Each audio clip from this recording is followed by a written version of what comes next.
Yes, I'm Sandra Delaripa with Harvest Development Group. We are here today with Emily Hicks Rotella of Make Tech Work for You.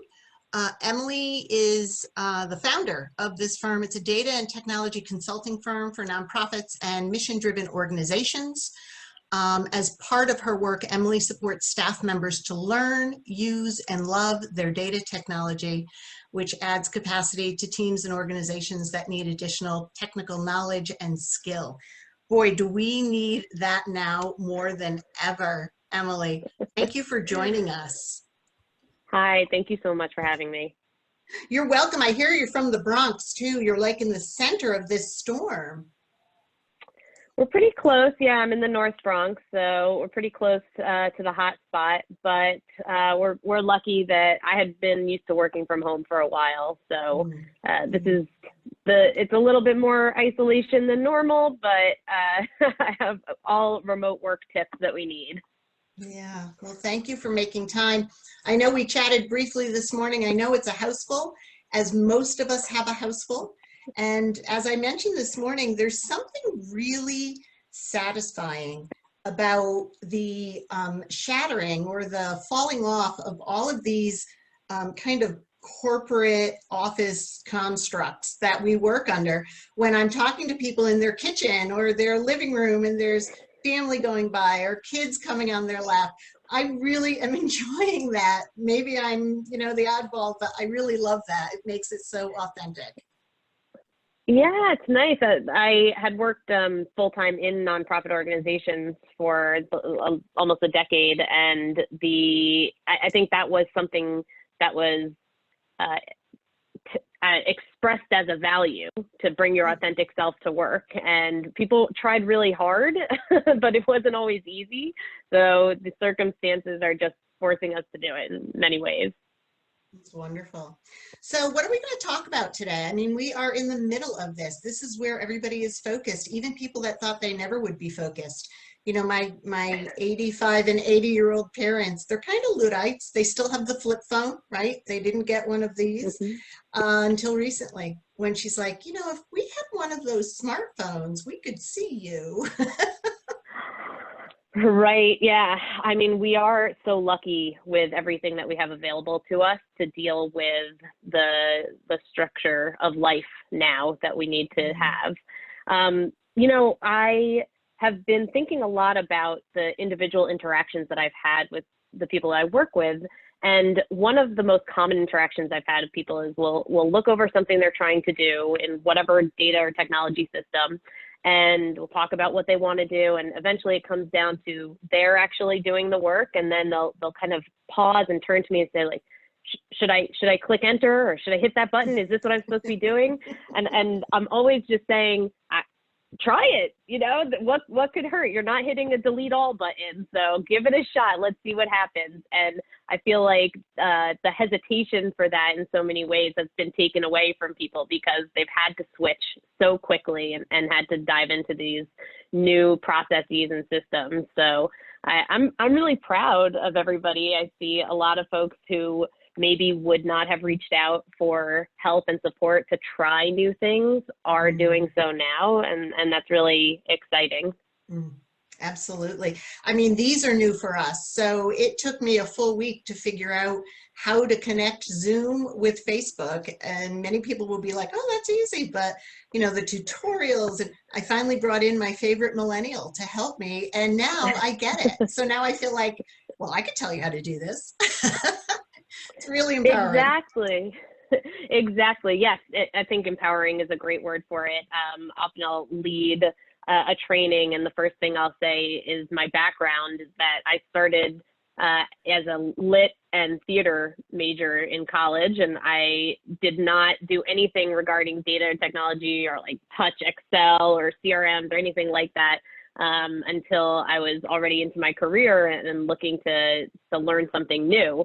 I always say, if I could learn it and take it on, anyone can do it. It was a real shock to a lot of people who knew me that I went this direction in life. So it really, anyone has the capacity and the skill to learn these skills and to do it.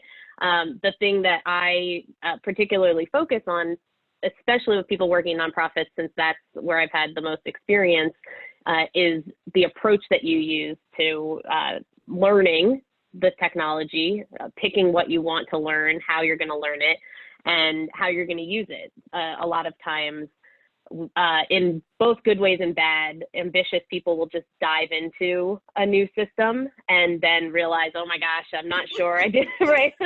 I didn't know what my objective was. I wasn't sure. I just, felt like I could go in, which is such a positive, great approach in so many things, especially in service work, but can lead to frustrations with technology. So I often employ a kind of 4-step process for doing almost anything in technology. So the first step is back away from the computer, even get out a pen and paper, or you can do it on like Word or Google Docs if you want, but you want to write out everything that you're thinking. You want to write out your objective. What's the destination? What do you want? In plain English, you don't need technical terms.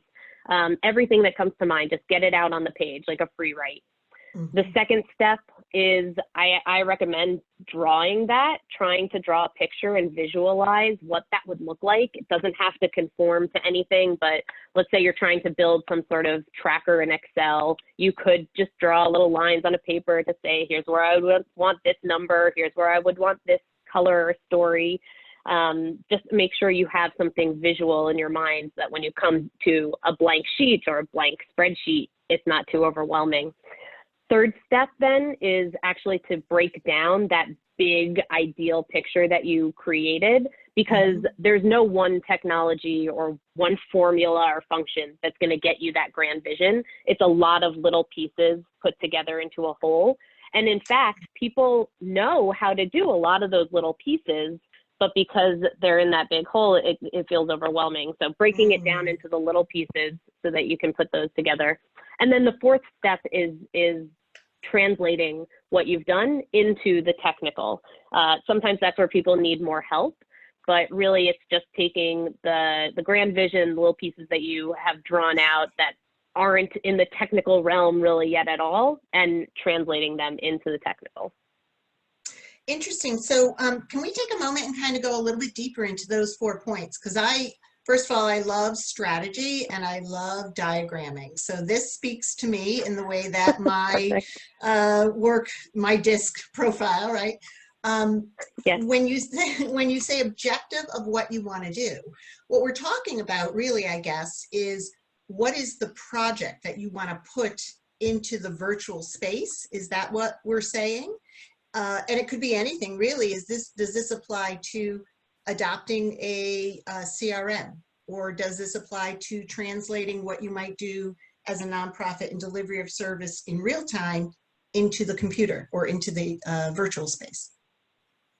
Yeah, it's a free write, so all of that is valid, and you can even think higher level. You can say what your impact is that you're hoping to get. A lot of times in this stage, I'll do logic models or theories of action with clients. So you want to think, I want to give my staff more capacity because right now they're doing a lot of double data entry, and I need a system that's going to work better for them because they need more of their time spent in the field or delivering online services and less time wrestling with their data entry. And then keep going down into the details, what that data entry is, what the thoughts and feelings are of the staff members. Really, actually, data and technology is so deeply emotional and personal when you think about it. And so being able to express that and embrace it can be a really powerful tool in being successful in using it. So a good comment from a viewer right now, what tie-in or what corollary between these objectives and the impact and your business goal? This isn't separate, right? We're simply saying this is our business model and our purpose and objectives and goals, and we're seeing where technology can play a role, right? Yes, I think that's the right approach, especially in the way that some people might say, let me look at what technology is out there and then see if I want to use it.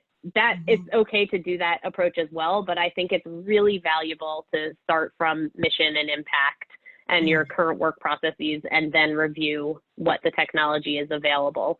So yeah, it is all interconnected.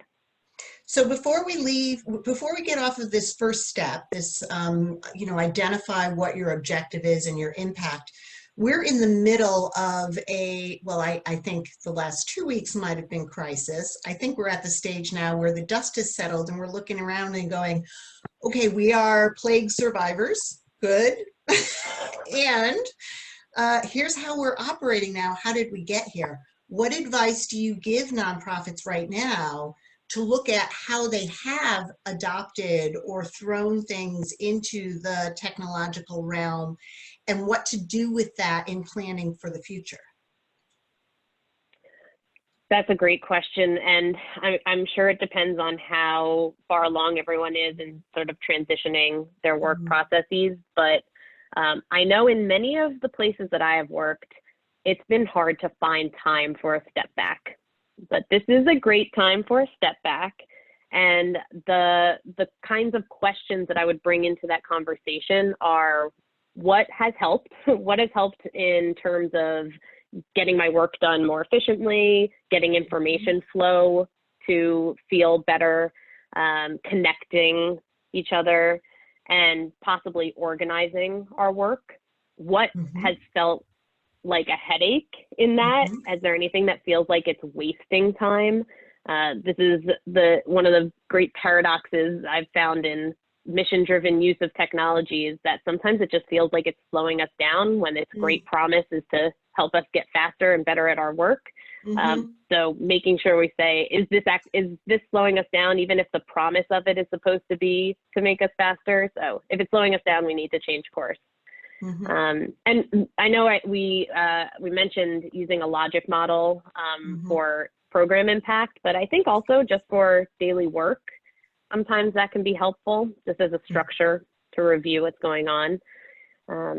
And then these kinds of conversations, actually, I know my definition of expert is really someone who believes that they can do anything and is able to go out and learn it. There's nobody who knows everything. I'm learning about all kinds of new technology things constantly. So this is a great time to just call up the other people in the space and ask them what's working for them, what's not working for them. That's a great idea. That's a really good idea. That might be something that we all, we've had such a great response from people like yourself, professionals. That might be a really good kind of stand-up meeting that we host with nonprofits, just to, at the end of this, everybody throw out what their lessons learned were and share on that. Let's move to the second one, because again, I'm a visual person. I love drawing. So when you say drawing, you're literally meaning like drawing, like break out your crayons and your markers. Absolutely, yes. There are people who are just really wanting to do it in their tech system, so it's possible to do that. But I always say, if you're going to draw in your tech system, then make sure you're using all fake data. So let's say you wanted to set up an Excel spreadsheet. Don't try to bring in any real numbers. Use your siblings' names as examples. Just take it out of anything that would get you tempted to start working on the formulas or working on setting up your database architecture.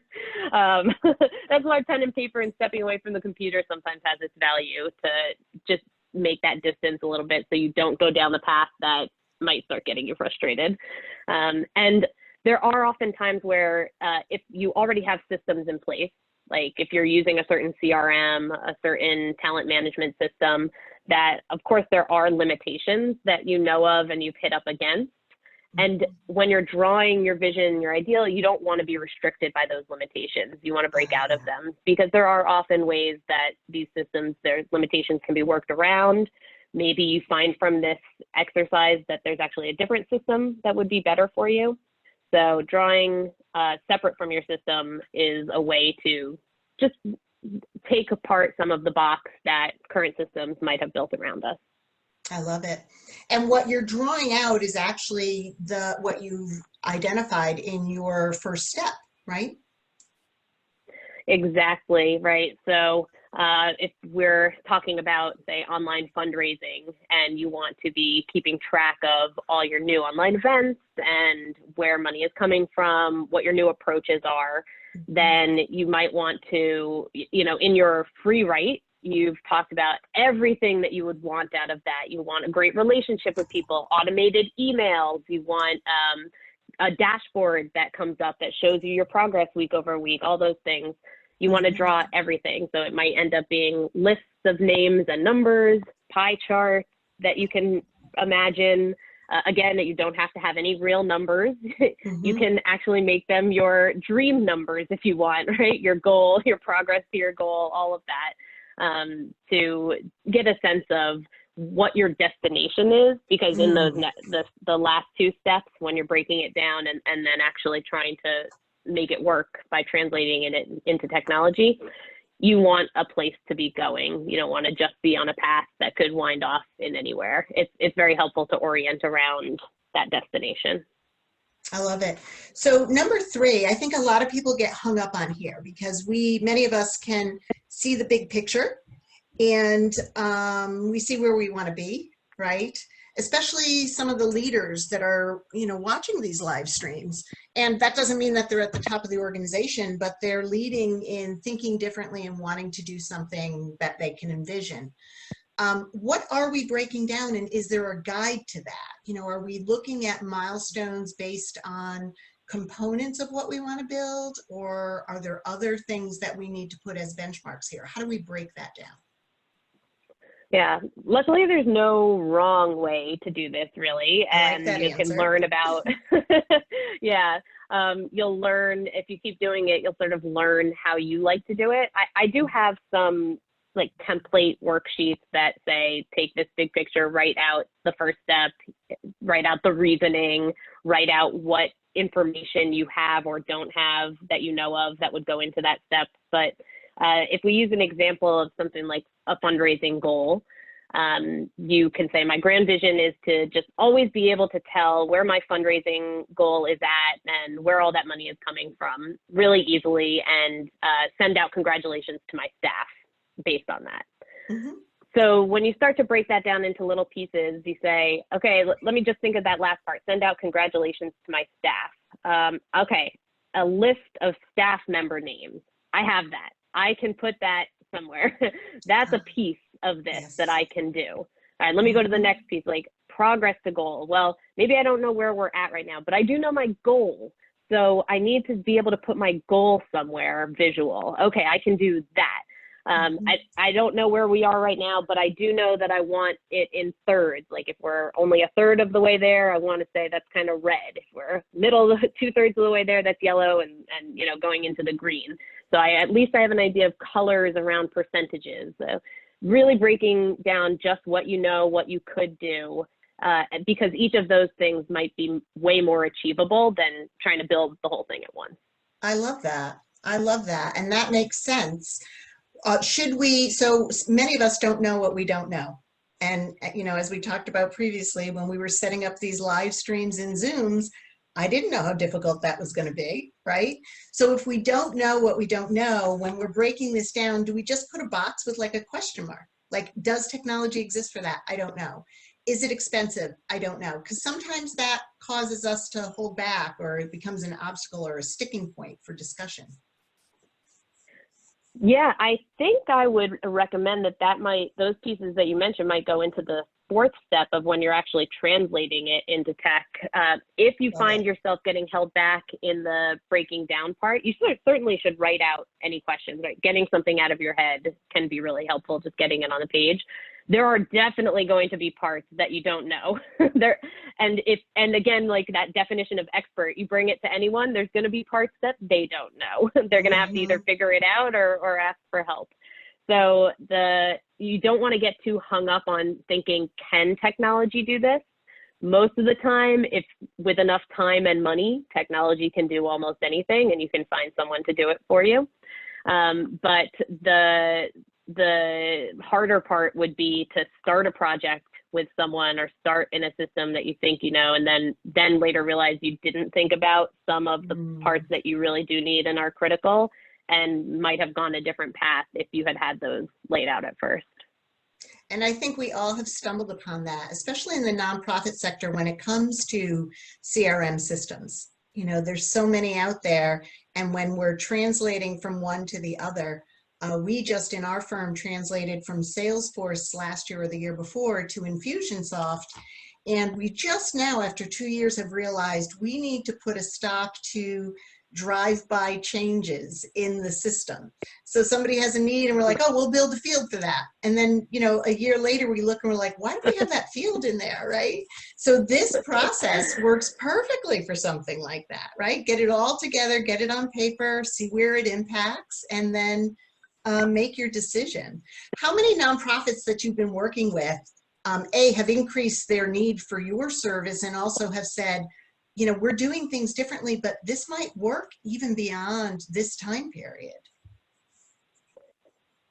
Every nonprofit that I've spoken to, or a nonprofit employee that I've spoken to, has said something like that in some way, that they're thinking long-term about this, and it's making them reimagine their work in a very fundamental way. I think I've been speaking to nonprofits that are a little bit more on the learning delivery side or professional development delivery side, because my last full-time role was as a director of learning platforms for a nonprofit. So I have some experience there. And because we're moving so much of our work in that is a place where there is a lot of opportunity. I think it seemed very obvious for people to say, okay, like, we know that there are online classrooms out there. We just never thought we would do it. So let's try it now. And the entire world now is in the biggest online learning experiment ever to have occurred. Even with the launch of the MOOCs and online universities a number of years ago, there just wasn't adoption and forced adoption in the way to make it such a grand experiment. So we're going to learn a lot coming out of this, but I would stress also that process that we've been talking about is certainly a circle. All of data and technology is a circle. Like you said, there's going to be needs for new fields and new work processes. Even without this, nonprofits are changing constantly, like the work they do. And if it's a nonprofit that's really doing a good job at reflection and continuous learning to have continuous improvement, then that's a value and a way of life.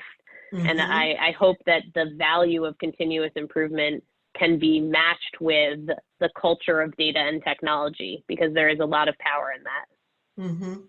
So we have our nonprofit viewership on our page, and who we work with and in our own network really spans from, you know, simple startup nonprofits to, you know, multi-million-dollar national organizations. And so we just try to give them a little information in here across that spectrum. So I want to talk a little bit about the kind of basic nature of data and technology with nonprofits, but then I have a couple of questions from people that might be a little bit more, I don't want to say advanced, but more complex, right? So basic tools, Emily, if you had to tell a nonprofit today, what are some of the basic tools that you should consider and build out using these 4 steps for your work? What would those be? Okay. I would love to see how comments come in from the advanced users for this one, but I would say really get your Excel or Google Sheets skills and confidence level up, because if you can build something that you need in that system, it's a stepping stone. It's really a bridge. Many times before a client will even do an RFP or look at vendors for something like a CRM or a fundraising tool, I'll ask them to at least do an exercise in trying to make it work in Excel or Google Sheets. That alone can be part of that 4-step process.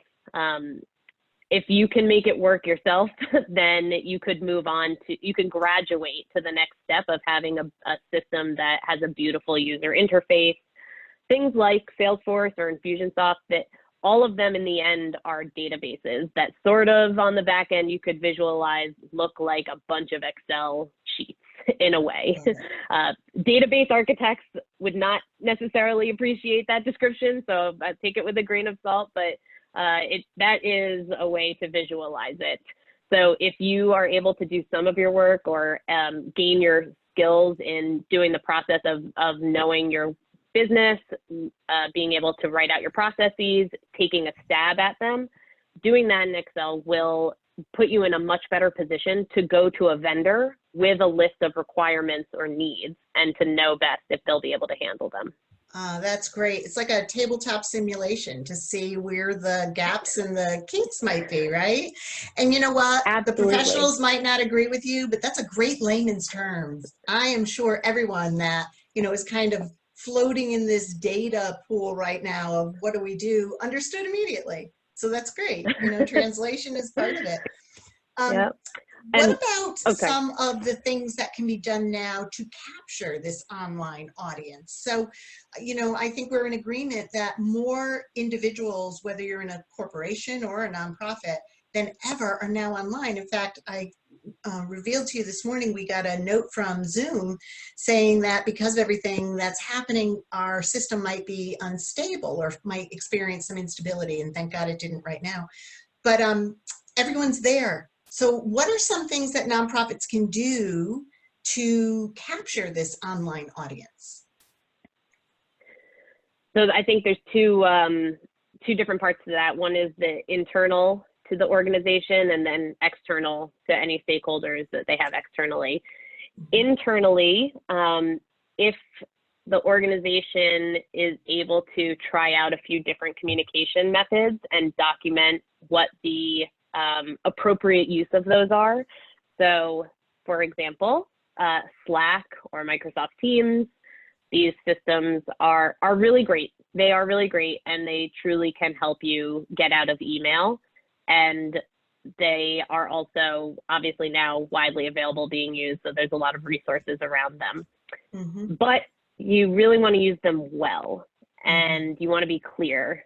So setting up the same kind of structure that I know many people have done for email communications. You want to know what times are people expected to respond. Can you set up away messages, snoozing, so that it's really clear when someone is at their computer or when they're watching their kids. And appropriate boundaries too. So knowing that Slack is okay and everyone's expected to have it on their phone as an app, but text messaging is just not going to be okay. Text messaging is going to be saved for everyone's personal life. That's an example. Some people really like going across text messaging, calling, whatever. But practice that. I know you mentioned earlier, how can we document some of our work processes now? This is a great time to throw some documentation together on communication pathways. And be open. These are living documents, really. Obviously, everything is changing now all the time, but even before this, those kind of documents were living. I'm taking a note because we have to do that. So how about external audiences? Especially with nonprofits, they're volunteers, they're donors, they're board members, they're prospective board members. They're all out there now online in their own profession, in their own social cocktail hours, social distancing cocktail hours, and also just out there trying to grab information themselves. Yeah. This is a really interesting one. I don't know. I think we're still in the middle of figuring out what it means. Another grand experiment in online community. And online community has been notoriously hard because you have to be very consistent about it. Maybe that will not be as much of a requirement now since everybody is consistently online as opposed to consistently going out with each other. But consistent content and communications are the backbone of good virtual or online community. And it doesn't have to be something that is like a researched substantive content all the time. I think the blurred line between personal and work has become a lot more acceptable right now. So showing that Zoom screenshot where you have your kids come in and talking about why it's important to do fundraising at this time because we all want to get back to a different way and we're providing services for folks. that could be really impactful right now. And to just generate some excitement for people to come to your online space. So using a lot of different methods. Obviously having a kind of live event with a Zoom, that's nice, although difficult for scheduling for people. Recorded resources, I think, are really great. And on the data side, you can set them up to be very trackable, and you can do a lot of analysis to know what people want and how you can develop your content for that. And I think we're going to see an explosion in the use of survey tools and surveys in general to get feedback from external audiences. And this might just be a great time for reinforcing the shared nature of this work between nonprofits and the people they serve. So one of the great lessons that I have learned in life is that when delivering services, the lasting impact comes when you connect your stakeholders to the institutions that are going to be with them forever and in their communities, and being able as a nonprofit server to back out of that relationship at some point. So whatever virtual or online connections can be made between those communities, the stakeholders in their institutions, I think are going to be extremely valuable in this time. That is probably the first time I've heard that recommended. And I've been talking about this for 2.5 weeks. That's fantastic to be the facilitator.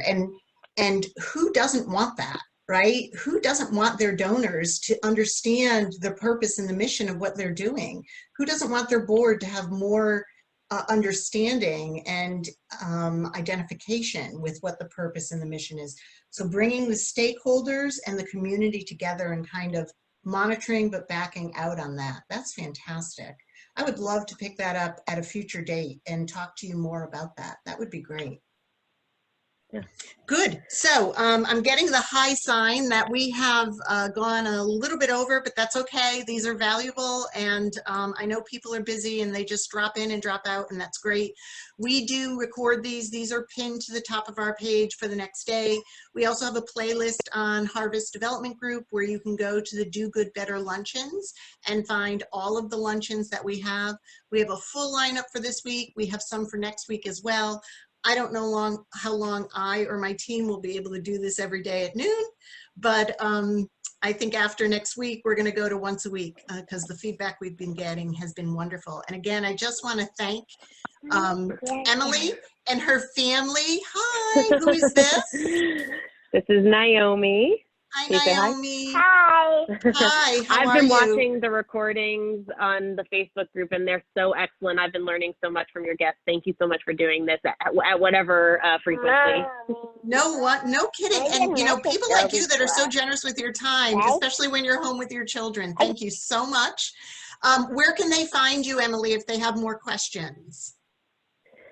Yep, I am at Emily at maketechworkforyou.com or maketechworkforyou.com as my website, and my contact info is out there. Good, excellent. Naomi, you have a good time today with Mom, okay? Thank you. And we'll see everybody. And we'll see everybody again tomorrow at noon. Thanks so much, everybody. Say bye. Bye. Bye. Thank you. Bye. Bye.